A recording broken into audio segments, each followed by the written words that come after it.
So I was told that I was a wild man. You see, my hair, it didn't wave like the rest of my peers. I mean, it rippled a little bit, but it wasn't like waves on swim, so they hate on him. Nah. More like it coiled in rebellion, split at the ends, laid in a way as if to say, beware of crossing, and no one ever read the signs. See, when I was in 5th grade, they told me that the Brillo on my head is the reason why I'm so hard-headed.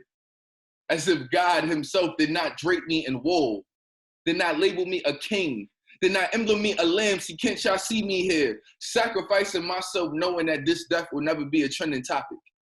Even knowing that no one understands the reason why I'm supposed to be here. Because when I was in high school, a girl I like told me she doesn't date nappy-headed niggas, as if her father wasn't a nappy-headed nigga, or her father's father wasn't called a nappy-headed nigga by the same people who stripped her of her own defiance. Now look at her. Docile and compliant. Hating my blackness the way she is supposed to.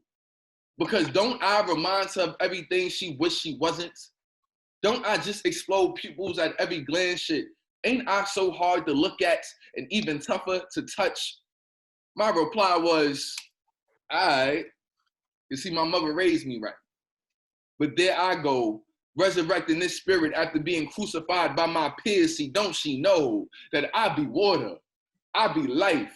Even when I be quicksand and sinking in a pool of insecurities, can't she see just how tough you have to be to keep going and going and going when everything, including your comb, breaks on you? See, I wonder. Those be the worst. If my hair is the part of my blackness I get to alter. Or while my people glorify waves as if our ancestors' lifeless cages didn't crash into bodies of water, as if the ocean is not comprised of our tears and her mother choosing a perm and straight comb her natural hair is a cure and not a symptom. I wonder, is that what it takes to be human? Is that what it takes to be black? You know, to be tamed? Is that what it takes to be accepted? You see, to be accepted is to be recognized by life, but why is it that to be black is to be conditioned? Mm-hmm. To be told that you are much too wild because even the follicles of your hair break chains. See, freedom, it does not lay down neatly. Freedom does not come lamented to shame. Freedom is coarse to show that they can't colonize this land without a fight. You see, when I was 28, I'm showing my age, I'm 31 now, so I'm out here. But when I was 28, a coworker suggested I should cut my hair because it wasn't exactly appropriate for the workspace. I told her, I'm only attempting to be myself. She told me companies don't pay you to be yourself. Master don't have you here to be human. Who told you it was okay to believe you was somebody? Who told you that you could be black without consequence? Like, didn't you learn from Trayvon about how the hood loves you only after you die in it? How tombstones lie more than people do? How I had to use his name just to get a couple snaps from the audience in this poem. See, is that what you want? To die in all your blackness? All 3/5 of your entirety, as if it ever mattered anyway. Just like black lives don't matter anyway, just like black deaths don't matter anyway. See, I told her I'm sorry. Because obviously, this hair is a sight that sore eyes have yet to heal from. And no, I'm not sorry for my aesthetics, because truth be told, I look damn good. I told her that I'm sorry that she was too blind to recognize gold when she sees it. So no, this poem is not a eulogy for my blackness. This poem is an inauguration to my wholeness. And I'll be damned. I'll be damned. I'll be damned. I'll never part ways with myself for anybody. Thank y'all. I appreciate that, you know. You feel me? My name is Hattress. It's like Mattress with an Ace, but please don't sleep on me. And I'm rocking with the Black of the Berry podcast right now. You heard? I am indeed. That is the Madman Los. What up, yo? His name is Hattress, but I gotta call this brother Reverend Bishop. Hattress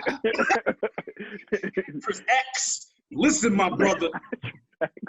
Listen, yeah, that's what it is from now on, baby. Listen, Yo, there was a moment there that I wasn't even here. Like, I was listening to you, but your words were fueling something different, son. Like, I want to go out here and, like, do some things to some people, son. You know what I was doing? I was like, I saw it. You put the hoodie on tight too. I was like, oh. I appreciate that, man. That shit, I don't know if the camera can see it, but I got fucking goosebumps right now, son. Like, I am like, yo, that shit was fucking powerful because everything that you said was fucking true. You broke down everything, especially when everyone feels so threatened by our blackness, including other black people. Yo, that's a fact. No one will yell, scream louder than another black person at another free black person. Mm-hmm. They just can't fucking conceive it. Mm-hmm. Son, yeah, bro, good shit, son. And to your point, Justin, what I thought about before. And oh shit, my name's up here. Can you edit that out? I guess. My name's up there too. It don't matter. Fuck it. He said, wait, I don't want these hoes to know me. It don't matter. Feel me? They know the government. They gonna find me on Facebook. Sorry, they already know our Facebook. But to your point, what I was thinking about when we had an episode with Kat, shout out to Kat, talking about how natural hair is and all that, and I spoke to the theory that some people call it a theory. I choose to believe to it. Is that, like, you know, people have this short hair because, like, long hair shows, like, wisdom, and, you know, like, the longer your hair is, the wiser, more, you know, spiritual you are, more inclined you are. So like, the European thought is to have us have short hair, not be wise and be so consumed by the waves and sporting the waves, you know what I mean? So I was like, I fall victim to that too, because I thought that was our culture, and I'm like, it's not. And it's not to have dreadlocks, it's just to have locks, period. Yeah. Because we're not dreading the locks. The locks is something that shows growth. You know what I mean? Honestly, since I wrote that poem, I started the lock journey. And like, I'm gonna be honest with you, bro, like, I didn't start it on like a spiritual tip. Like, I really just wanted to grow my hair, but I'm realizing, like, it's teaching me so much in this process. Like that ugly phase, and like actually tending to your hair, and like having your routine together and taking care of yourself in a way. You know what I mean? Like, it taught me so much. And I'm 31, you feel me? Like, you're never too old to learn, you feel me? So it's like, it's really teaching me things at this age where I felt like I knew everything already. Like, I already figured out life, but it's like, nah, you didn't, bro. You still got something to learn, bro. Yeah, and that's a good thing too, because hair is just like, you know, we compare ourselves to plants, the trees, hair, just like the grass growing. You know what I mean? We a plant. So that's, but let's switch gears for a second, man. Let's talk about your message, your overall message, and your social awareness of your poems. Like, all your poems have a message. Like, when we first met, like a year or so ago, right? It was about a year ago. It was last year. Yeah. So we met, and we met on some shit that was like, damn, this brother, like, you know, mutual respect for each other. So I'm like, this brother could go. You know what I mean? So ever since then, I was like, listen, I gotta have him on my show, because not only is his message aligned with ours, but I like to see another black man doing his thing and speaking the same shit. You know what I mean? So it's like, so, you know what I mean? So when I first met Denzel, I remember I went out there and I did a whole set, bro, a whole set. And I came back and I'm talking to him, and some young lady came up to me and she was like, "You Denzel?" I was like, "Nah." That's that man. You know what I mean? Like, he took the whole floor with him. Like, I'm like, oh, I'm trying to be like that guy too. I went first, because I didn't even know they even like remembered me. I'm like, oh damn, like I'm definitely not gonna win. I think I almost cried in my set. Like, I gave him a show. And Shorty came to me, was like, "Yo, you Denzel?" I said, "Oh, all right." You know what though?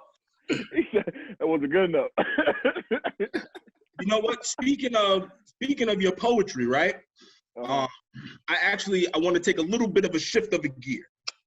So a while back, you had an Instagram post that I thought was fucking some real good shit. And this is what the Instagram post said. It said, writers, poets, rappers, and speakers should start making up their own words and fuck all this Eurocentric shit. Yo, that's real shit. My brother. It's real shit, bro. Can you please break down, keep the science to the math for all these motherfuckers out here? Let them understand what you mean by that. Because they heard you, but they didn't motherfucking hear you. Yeah, that post actually was inspired from my work. Like, so right now what I do, I'm a vocational coordinator for a mental health program. So what I do, I basically help people with mental illnesses find and sustain jobs.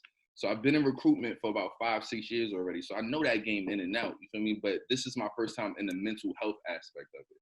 Right. And in dealing with people who don't look like me in these settings, in these professional settings, I'm realizing that they are gravitating, depending on who they're talking to, they're gravitating towards the urban language because they want to reach certain people, right? So I'm realizing in notes that I'm seeing, like I'm seeing actual clinical notes, right, of language that's being tossed around that's not owned by our white counterparts. Like, we own that. We created that. You feel me? Mm-hmm. And then when I think about the history, like Shakespeare made up 1 billion words. You feel me? Like, nobody checked him. Nobody said, yo, that's not a word.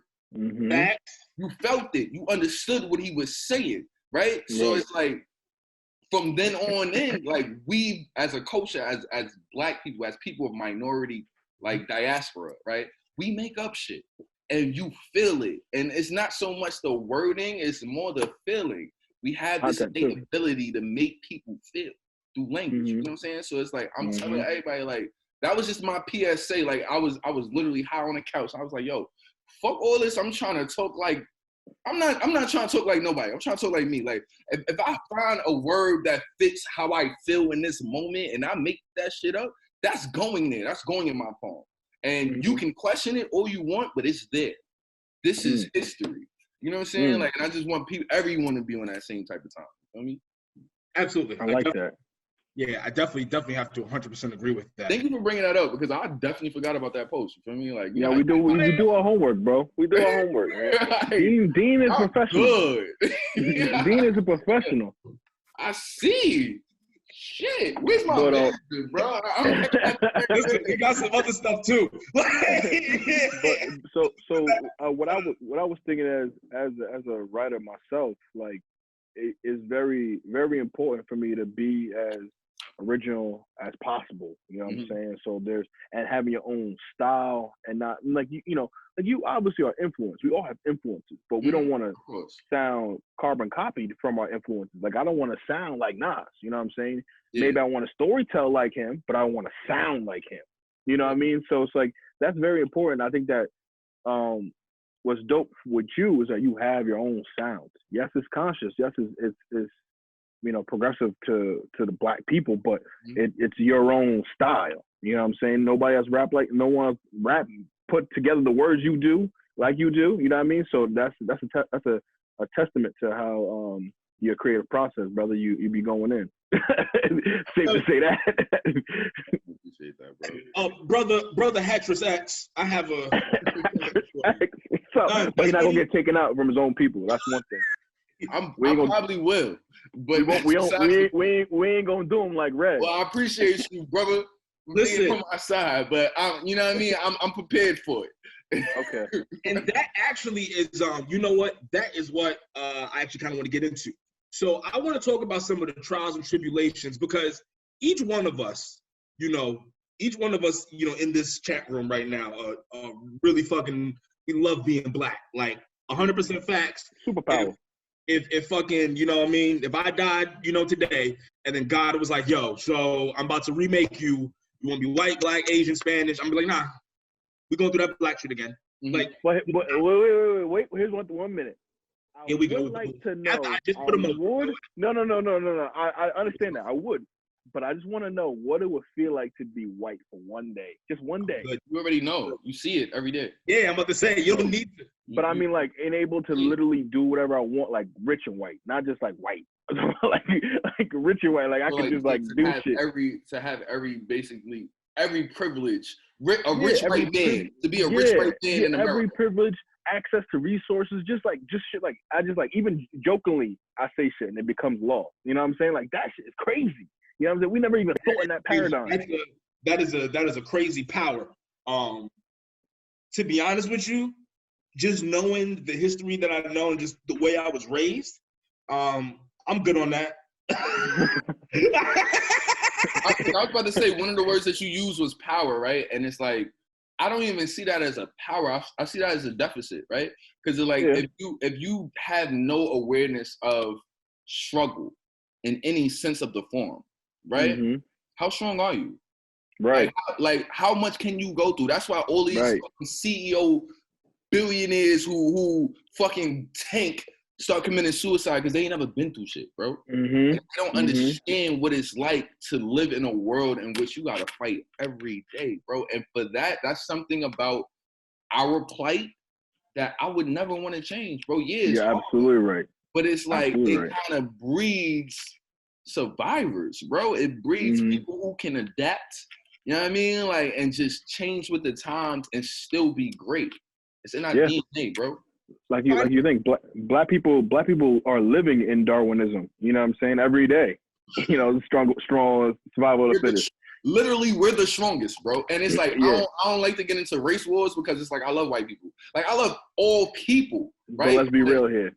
But I would be superpower besides myself if I didn't acknowledge where we came from and what it took for us to even get to the partial injustice that we face. I would be remiss if I didn't mention. Feel me? Like that melanin is a superpower. You know what I'm saying? You know what I'm saying? It's history. So it's like, yo, like, and I'm learning that history is all perspective, but it's like, what's your perspective, bro? Like, how you can't. But what's the perspective when you got millions of artifacts hidden under the Vatican, and you're only showing one side of actual the story? You know, because we did what? Or shit. And this is I know Brother Jones is listening right now. Brother Jones, my bad. I already know you already taught me the education to this. I should know this. I should know. Excuse me. I should know this man's name. But there is this white dude who he killed more Africans. Like he was a general. Like he was like a general or some shit. He killed more Africans than Hitler did Jews. And we're never taught about it. We're never taught about it. Yeah, and then Brother Jones, and you know the good Brother Jones I'm talking about, Los. Yeah. Shout out Brother Jones. Yep. He already put the science to the math of it for me. But is going back to your point of just how how that they how their plight is a lot easier, and then how it's easier for them to just kind of hide shit, but then not even hide shit, just kind of sweep it under the rug. No, I wouldn't say under the rug. You're basically like you're really like erasing it. That's you know what I mean? Like if no one talks about it, and then there's only but so many documentation of it, and then if you control those few documentations of it, you effectively can erase whatever you want to. Going back to the Vatican. But you got to keep in mind, though, bro. You got to keep in mind that us three are tackling this conversation from an educated perspective, right? And we're not doing justice to the psychological effect that, slavery had on not only us as Black people, but also our white counterparts, right? Mm-hmm. So it's like the dual consciousness that we all walk around with right now, right? Like, you know what I mean? Like, where it's like, I could be walking in my hood right now and it could be at night. And I'm super aware of what my place is in this world. So if I walk by a young lady, I make sure to announce myself. She didn't tell me I had to do that, but I know she's going to be fearful, right? She's going to be fearful of me because I'm a Black man at night in an urban neighborhood. Capable of anything. You know what I'm saying? So it's like that, just that paradigm alone changes how we see the world and just how we interact with it. So that's something that we all have to tackle, like, before we even get into, like, because white people do some fucked up shit, don't get me wrong, and Black people have done some fucked up shit. But before we even tackle that and mend that, we have to understand how we interact with the world ourselves. Like, how are we viewing this shit? Like, you know what I mean? Like, why do, when I go into work with a lot of white faces, I feel like I have to code switch? Why do I feel like this? Yeah. You know what I'm saying? They're not doing that to me. But then you know what? I would, unfortunately, because of the times that we live in, I would argue that I wouldn't even say that we're code switching. All we're doing is, instead of, like, you know, when we go to work, you're still getting the same person. Like, the people at work still get the same me. Yeah, am I turned down a little bit? Yes, like I can't go in there cursing people out. Yeah, that's the professionalism aspect, right? Yeah, it's professionalism. But then with professionalism just comes, you know, you talk a certain way and you write emails a certain way. I would just say at this point, that's just us being professional. But the issue is that people look at us because we're black. They expect us. They expect the bullshit. They expect some bullshit. And it's kind of like, no, we're the same motherfuckers as you. Like, I guarantee you that, like, when you go to the crib and you talk to your friends, it sounds crazier. Oh yeah, it does.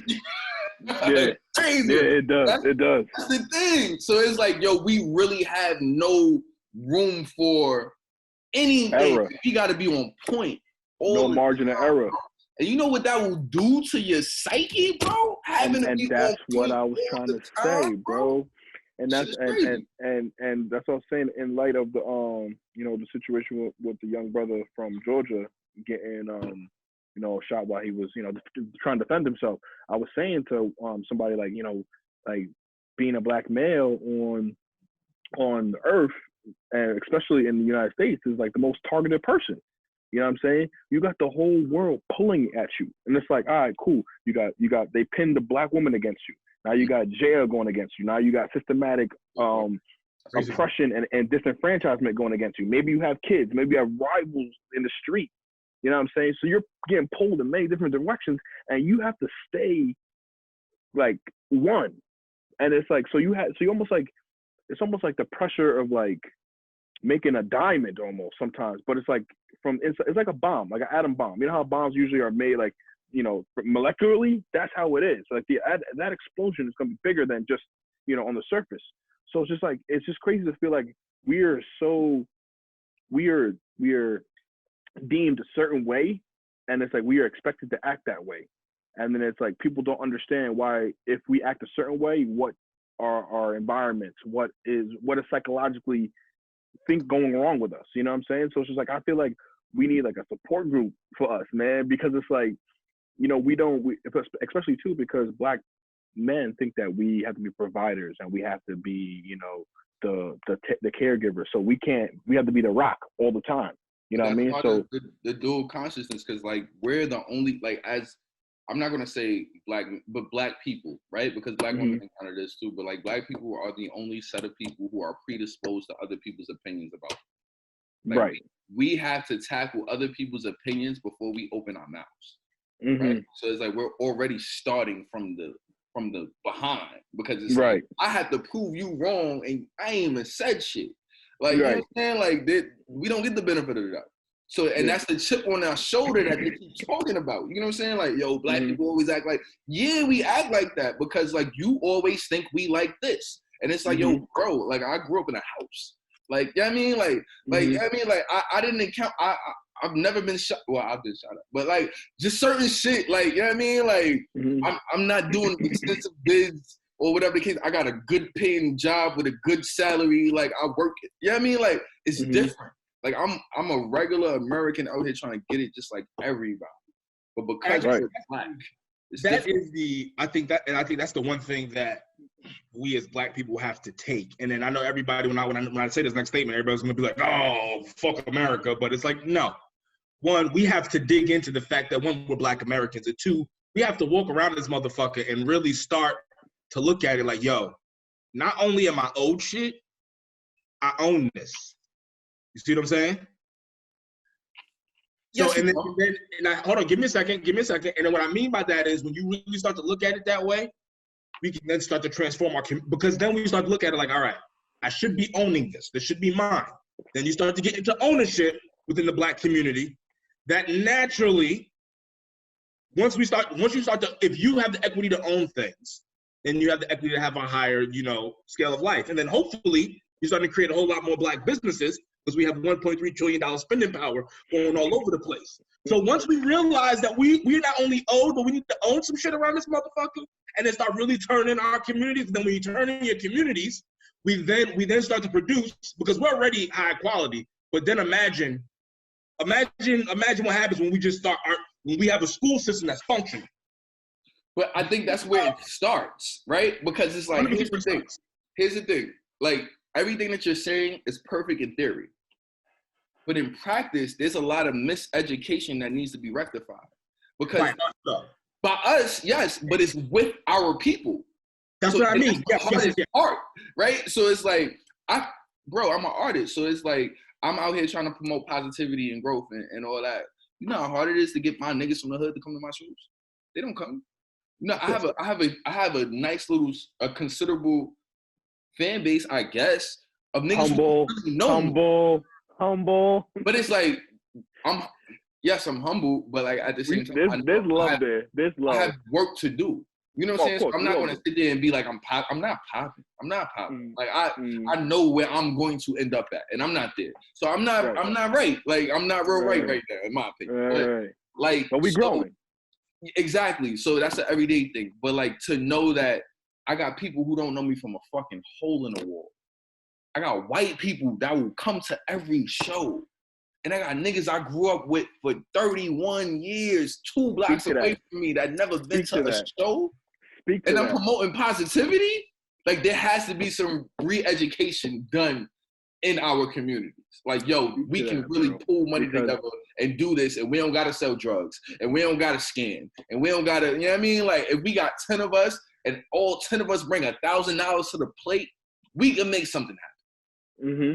But niggas is not gonna take that chance on their brother that they knew their whole life because you too close. Exactly. That's what I wanted to say. Crab in the bucket. I knew you'd like this. Go ahead.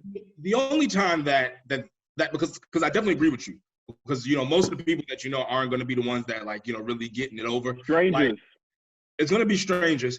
But then like the only time I've ever seen it work out where like motherfuckers like, oh, we were best friends since young and they were riding with me forever, like you know people like that, where it's like, you know, they're athletes and your boys were always around and then you get put on and then you kind of just teach everybody business and whatever like that. Because it's like a little bit ready-made, because it's like you don't, you know, supporting is a little bit different. Like people. And you have a lot of fall through leeway, right? Because like if LeBron is making millions and millions and millions of fucking dollars, we can blow 100,000 on your opportunity and like take that L and then get it back. But if niggas is all hustling together. That's the only way you see it. That's what I'm saying. That's the only way you're gonna see it. Besides that, with us though, no, it's gonna be the strangers that are gonna. He's not doing that.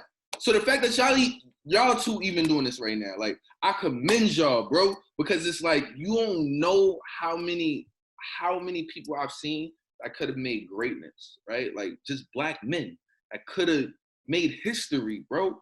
That I've seen in my 31 years of living, that I've connected with, that could have made history, that got torn apart on some dumb shit, on some money shit, on some female shit, on some shit that's not gonna matter 5 years from that date.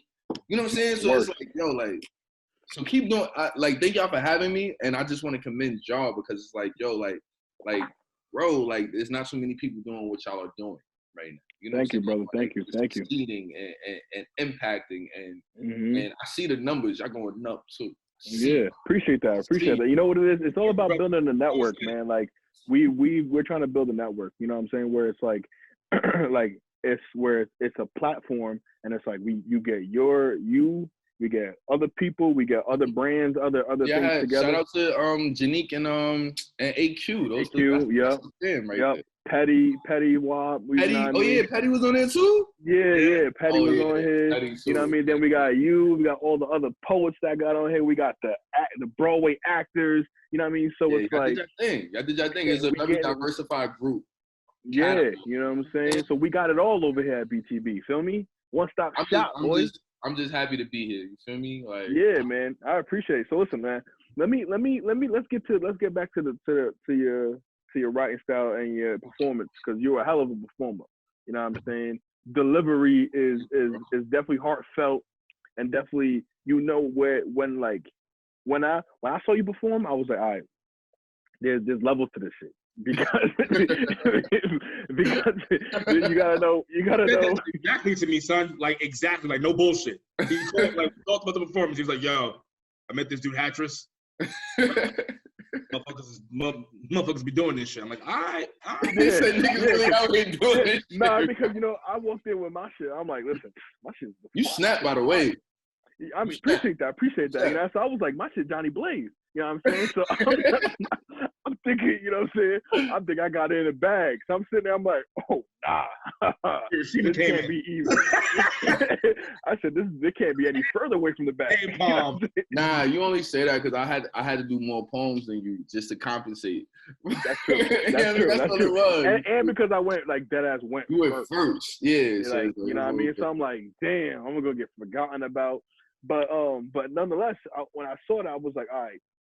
So it's professionalism and how you perfect your craft, when to how to read it, how to when to take breaths, when to pause, like that shit is like a science, bro. Like it's a feel. I mean, like, I'm gonna be honest with you, I've only been performing for about 2.5 years. So like I had to learn how to do that shit, bro. Like I remember going to spots and like getting no claps. Like I remember going to spots and working. Basically, like my first big performance, I had about 200 people there, and I wasn't ready. And I thought I was ready. I wasn't ready. You feel me? Was that your first bomb? That wasn't my first bomb, but that was my first bomb that I like internalized. It was like, nah, never again. Fuck this shit. You was sick. You was sick. Nah, you're not gonna catch me slipping no more. So it's like, at that time, you know what I mean? I just wasn't ready for the opportunity, but like I've always been told, like, even if you're not ready, get ready. You feel me? Like you have to go through those things. You have to work the crowd and like work your material to see what hits and what don't. So if you scared of that, then you scared of success. Because like you're gonna fail, bro. Like you're gonna have to fail and face that shit. And it's like in them 3 years, bro, I was able to learn so much because like I was active.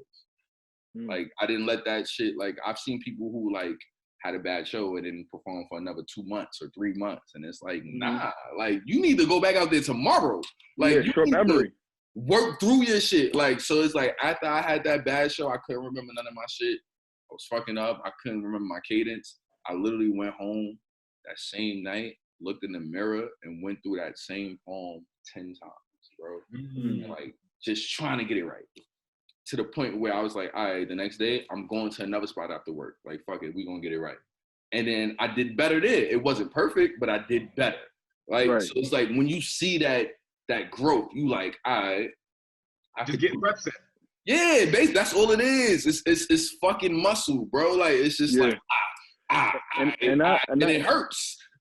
It's gonna hurt. I approached that like it's a sport. You know what I'm saying?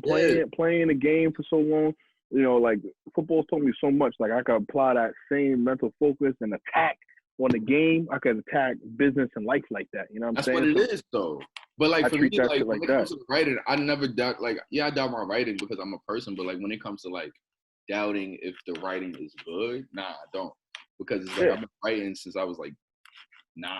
You feel me? So it's like I just started performing, and that's a different arena. Don't get me wrong. So yeah, you do have to write for certain stages, if you want to connect in the way that you want to connect. But like that's my job to do. Like, you know what I mean? Like I'm not gonna sit here and be like, oh, you're not feeling this shit? Fuck y'all. No. Like I've seen people do that, and it's like, wait. Like once you, in my mind, I'm like, yo, when I put this book out, this book is for me. It's for everybody, but it's for me, right? So it's like I'm not performing this book. This book is for you to have more understanding of me. But once the second I take this book to the stage and I'm performing, this is for you. So I have to have you in mind. I have to have the audience in mind. I have to see how best you receive this message. So it's like I have to cater to you in some shape, form, or fashion. Because as an entertainer, because like that's really what it is. It's entertainment, right? Yeah. I'm not gonna come here and just talk some bullshit for 30 minutes and then expect you to love me because I write. Like, no, like, they gotta be fire, stupid. That's what I'm saying. Like, Speaking of fire, right? I do wanna have a little bit more of a breakdown with you in regards to some of your work. All right, so this is we've kind of made this segment specifically for you, my good brother, because you have so much of your work out there on, online, so we're able to kind of dig through and grab specific bars. But I want to break down, I just want to kind of, say 3 poems, and I want you to break it down for me. As a poet, I want you to explain the bars, and then kind of like, what you were thinking when you were constructing everything. So you break it down like the written work? Yep, I have it. Right. I have. I'll say it, and you just let me know kind of what you were thinking. BTB breakdowns right now. I'm gonna just keep it 100 with you, Brody. Mm-hmm. I write the written work a little differently than the spoken word. So like none of my written work sounds like how Wave sounded when I just performed it, right? Like it's just different. Yeah. Like I'm in a different bag. You know what? It's not even, and then I think I said the whole damn thing wrong because it's not even poems. It's quotes. Oh, the quote. All right, cool. All right. So here's the first one. What are we but a collection of awful opinions? Talk to me. So when I wrote that, look at Dean.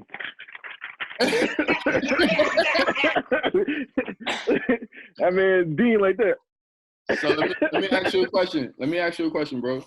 Mm-hmm. Do you feel like everything that you think is solid? Everything? Keep it real. No, you don't? Not everything. Not everything. Like I mean, like because I can think of some shit and just know like nah, that's crazy. But aren't you still tied to that because it came from you? Of course. Yeah. All right. So when I wrote that, I was just thinking about all the fucked up shit that I thought of. And I was like, yo, this is horrible, but like I thought of this shit. So this is me. Right. Like, you know what I mean? So it's like I just realized like, yo, nothing that I think matters to nobody else. You feel me? So it's like, who are we? Really, at the end of the day, like we're nothing but a collection of awful opinions, bro. Like some of them might hit, but like ultimately, somebody's gonna think something you think is trash. Like, why do you think like that? Why'd you write that? Not even right. Why do you think like that? That's the worst thing. That's usually what happens. Everybody's like, "Oh, why do you think like that?" And you won't go through that argument for the rest of your life. But like, it is what it is. That's what makes people people. So it's like I felt like, and a lot of the quotes, I try to like simplify the complexities of life. So I was just thinking about like, who are we? We're a collection of horrible opinions, bro. Like, that's just it. Like, we just ancient people by heart. The most simple shit. All right, so here's a second one for you. Damn, you took it back. I ain't gonna hold you. I'll tell you, that boy Dean like this, boy. That boy Dean, good, boy. That boy Dean like. That boy good. According to Penal Code 762. Why he's smoking though? Like, how do you do that? Bro. I mean, it's a professional, bro. Is the place? This is the home of urban journalism. You feel me? You know? And you know this, man. When I make $1 million, please invite me back so we. I'm with it. Shit, bro. I'm gonna bring gifts. I can't bring gifts now because we, you know what I mean? Yeah, that's all right. We know what you mean. You know what you mean. We here. So, I owe you. No doubt. Well, all right. So here's another one.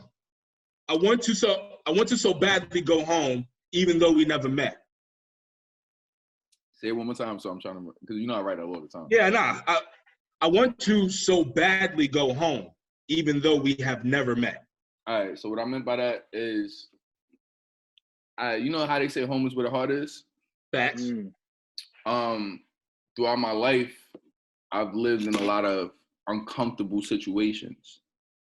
But you still always have this idea, this perception of what home is, and home is comfort, right? Right. And like, I still yearn for that sense of comfort, even though I've never been there. Like, you know what I mean? Like, I don't even know what it's like, you know what I mean? But it's like, we have this innate need. Is it security?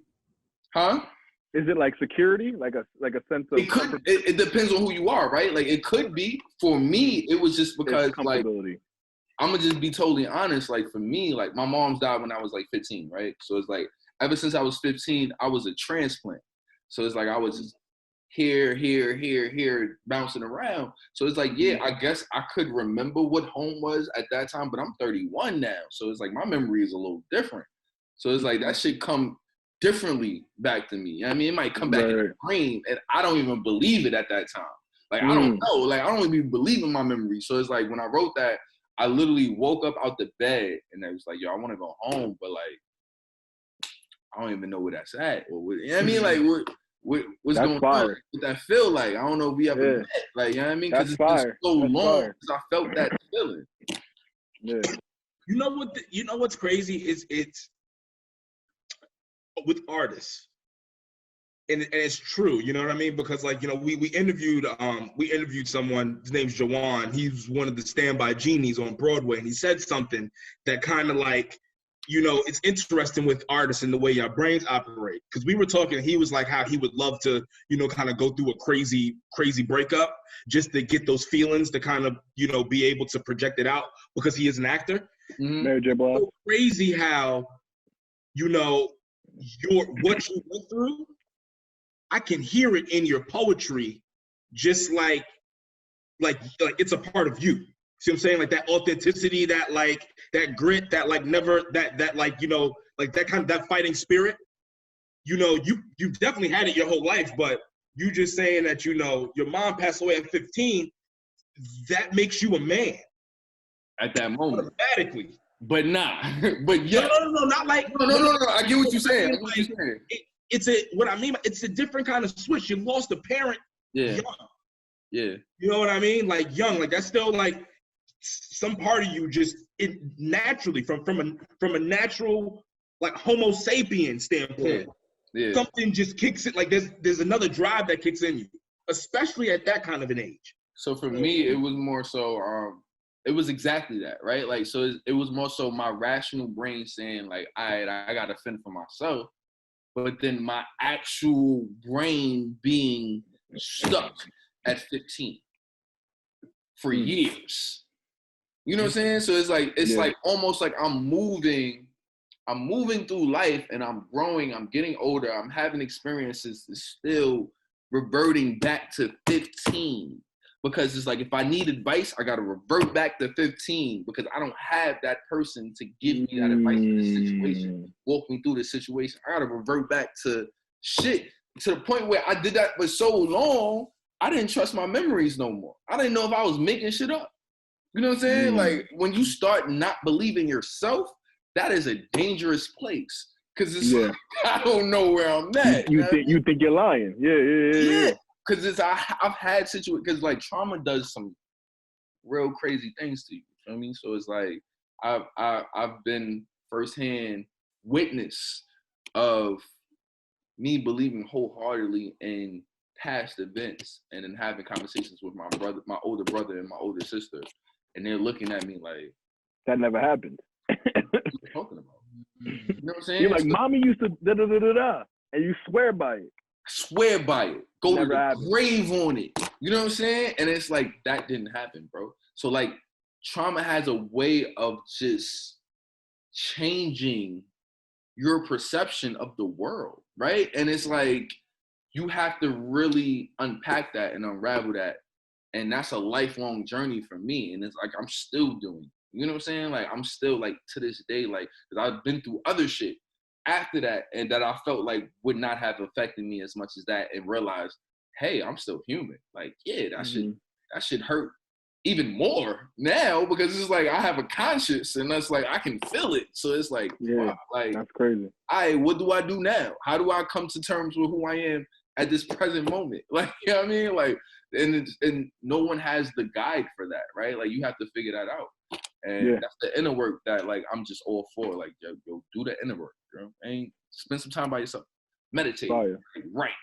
Get that shit off. Even if it's a lie, say that shit. I can literally, like I can now, it's so much just because I really combed through your Instagram. Like, you know what I mean? Because I was really trying to see, because you pulled out the gems from, I'm like, yo, when did I write that? Like, ooh, a diamond. Literally, that's what I was like, yo, but I did it. I was calling him, and I was like, yo, son. I said, son is fire. I said son is really I'm fire. like, I know. They're gonna tell me. I know. Well, I'm glad I got this energy because I heard you was gonna beat me up. So I was like, oh, I'm static. I'm chilling. I gave them ways up. Listen, I like You know what? I was so excited for it. You know what I mean? Like literally because it was like, and this is what I'm talking about. Like I can, with you being an artist and just your life, like you are being your authentic self at all times, and I can get that through your art. And now talking to you, it's just like, yo, son, like, bruh, you definitely got a fan with the God. Like I'm definitely, yeah, son, yo, you're fucking, your shit is dope, and then you write the checks afterwards. That's the, I guess to me that's the best thing any artist could do. You know what I mean? Because once you're being your true self, it's kind of like how you're not that far off from than everyone else. You know what I'm saying? I'm big on authenticity because, like, especially in this poetry realm, this shit is weird, bro. Like, I don't be knowing how to move with certain niggas sometimes because it's like, yo, like, I live a different life. I've been through different shit. You know what I mean? Like, I'm not sitting here trying to act like, you know, I'm the hardest dude out. You know what I mean? Like, and then this the thing, like, the thing about poetry, bro, it's like, people will come up to you, and this is a podcast, so we gonna have this conversation. But like, I'm really ratchet, bro. Like, I'm really just an ignorant ass nigga sometimes. So it's like, I accept who I am. You know what I'm saying? Like, I accept who I am. But it's like, imagine in the poetry spot and you dead drunk, and you just finished performing, so you decompressing, and they want to come analyze the poem that you wrote 3 years ago about your dead mother. Come blow the grip. Fuck out of here. You know what I'm saying? So it's like, it's just a lot of trauma I gotta relive, and it's just like, yo, I'm just drunk, bro. Like, can we turn up the Future song right now? so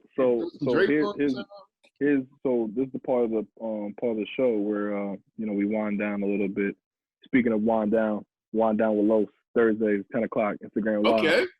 You know what I'm saying? Plug.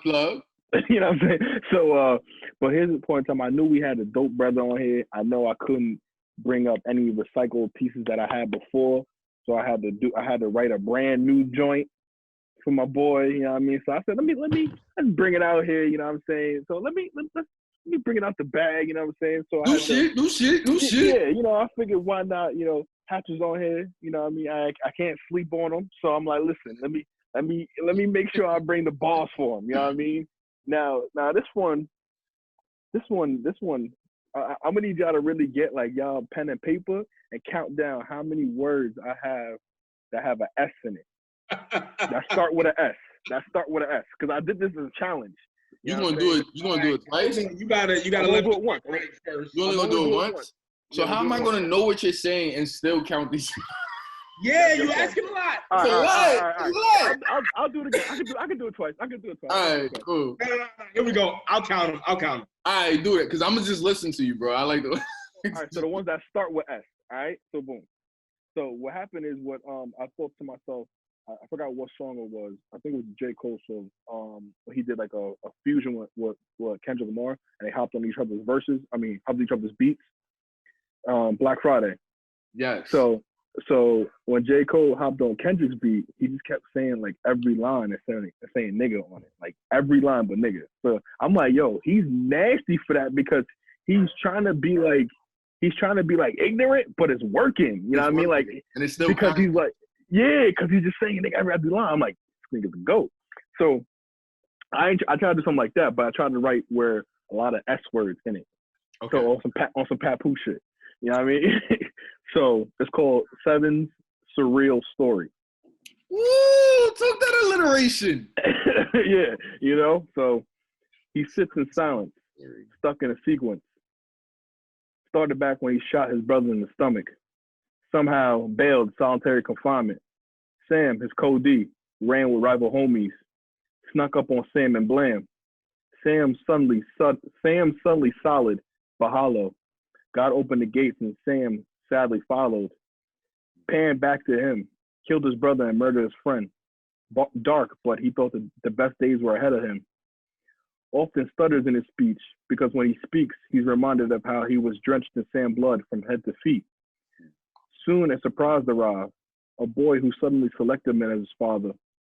He thought back to his run-ins with Sasha.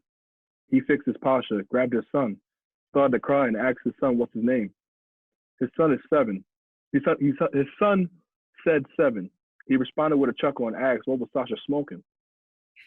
7 was nearly 17, but being an apple on his father's tree wasn't a dream. 7 started to scheme, a seed that his father spawned. 7 stuck to the streets, soon became the hood sultan. His dad tried to stick to his coattails. 7 doubted his father's loyalty as his fame swelled. He remembers when they were stoned and stupid one night, his dad told him about his uncle and his best friend Sam. 7 started to think his dad was a snake and soon separated him. 7's sixth sense was immense. He could feel his father lurking, but his father wanted 7 to surrender his reign over the streets. He was an OG, introduced crack in the 80s, smoking shit while he was working for the Navy. 7 spread a rumor to lure his father, and just like that, his father was summoned. 7 sprinted, shooting at his father, sliding over cars like Tom Cruise, free to slime Schmurda. 7 creeped up to his father, laying in the creek. 7 gave him 7 more from his Mac 11, spit on him, and said, "You don't deserve heaven." Scurried off, slowly slipping the soda. He knew he became the streets' Yoda. Not a single day does 7 think about his father. 7-bedroom house overlooking the sea, watching satire. That's how he retired. Yo, listen. Y'all ever heard Meet the Parents? Yeah. That is the new version of Meet the Parents, bro. Yeah? Yeah, except you did it better because he actually killed his father and then Meet the Parents, the father killed the son. You know what I mean? Like, Right, yeah. By Jay-Z. Yeah. I was counting the fucking S's. Nah, that shit was fire. The only thing I heard the kid was about to die. Like, God damn it, that's. It's literally the story of Dope Fresh, the little boy Fresh. Mm-hmm. Bro, I'm listening. I'm listening, bro. I'm listening. This is fire. A whole lot of fucking S's. I ain't gonna hold you. Mm-hmm. I kind of want you to memorize that shit. I know. I literally just wrote it like an hour ago, like right before we got on. I feel like that would be dope as like a monologue. That would be dope as like, you know, you on stage with the white light, all black, and you just kicking the shit like on some 80s, 70s vibe, like accent type shit. Like you just talking to the crowd, like, you know what I mean? Like telling them the story. Like, let me tell you this story. Like, you know what I mean? Like, oh, okay. So just sitting around like it's not even a poem. It's more like a conversation. It's more a conversation. Yeah, that's what I'm saying. So when I hear certain shit, bro, like I be thinking about like, yo, how will this look on stage and what could you do? Like that would be crazy, bro. Did you do 67 S's so it will come out to a 6? And like, you know, like if you spelled it out 67 with 2 S's? Mm-hmm. Dickhead. Nice. Bro, it was layered, bro. You on God level, bro. Yo, 7's sixth sense? What? To even think, what? That's bro. My head was like, I couldn't even sipping a soda. Yeah. Start off slipping a what? The thing is like, how do you paint the scene and focus on the S's? Like, you know what I'm saying, and deliver a message. No, trust me, I know that shit is hard as fuck. That's why I was like shit like that. I was like, what? No, I don't. No, I'm not doing that. Definitely. Yeah. That's dope though, bro. Shout out to you, bro. So, appreciate it, man. I figured, you know, you could one up me one more time. You could give us something else to close off on. You know what I mean? Since you started the show, why not end it off with another? I know you got to memorize. Don't even look like you're like, oh, let me get another one. Please, man. Like you don't got 67 stored poem, 67 stored. I don't know what I was. I ain't gonna hold you. If I had 67 stored spoken word poems, yeah, nigga, shit, go. I mean, like nah. I have out right now, bro. I rap, by the way, too. So like, y'all gonna see the music coming out. No, I got the glimpse. I already got the glimpse. You know what I mean? So that's my. You know, we waiting on that. So something that you said. All right. So if I'm gonna do that, something that you said kind of stuck out. You was like, yo, remember when J. Cole and Kendrick was going back and forth, and he saying a lot of niggas.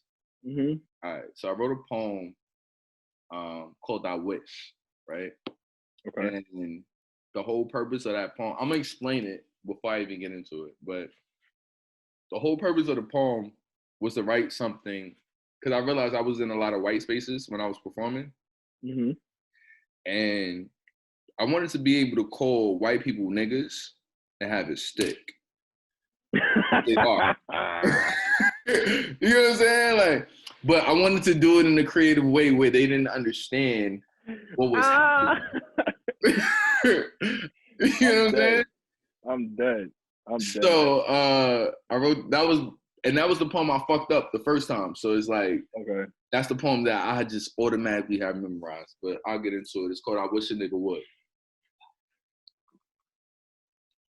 Oh, I heard this, I think. I can't wait. I wish a nigga would. While I'm in my hood, on my block, 2 streets away from where my brother's body was found slain because of what some other nigga claimed. Around the corner from the candy shop where they used to sell diabetes for a penny a piece. It's no wonder why we bop now with amputated legs. I mean, in my hood, death is so sweet. And ain't enough healthcare to flood the streets with the insulin you need, but you can surely get your fair share of shots here, see? Because out here, shots about the only thing that's free. Especially for a nigga that look just like me. Especially if you ain't got no GED. Especially if you got 1, 2, 3 college degrees. Especially if you manage to fall somewhere in between, because crack had our blacks slipping through cracks till all we knew was confinement. Shit, all I knew was consignment. Like, yo, let me hold some, would you? Could you see the type of ball time I'm on now? Should you even care? Are y'all unaware how our poverty gave birth to chopped cheese and now round here is considered a luxury during restaurant week? So yeah, I wish a nigga would. While I'm in my hood, will beat walkers pummel black bodies till our bones become the fabric of the concrete.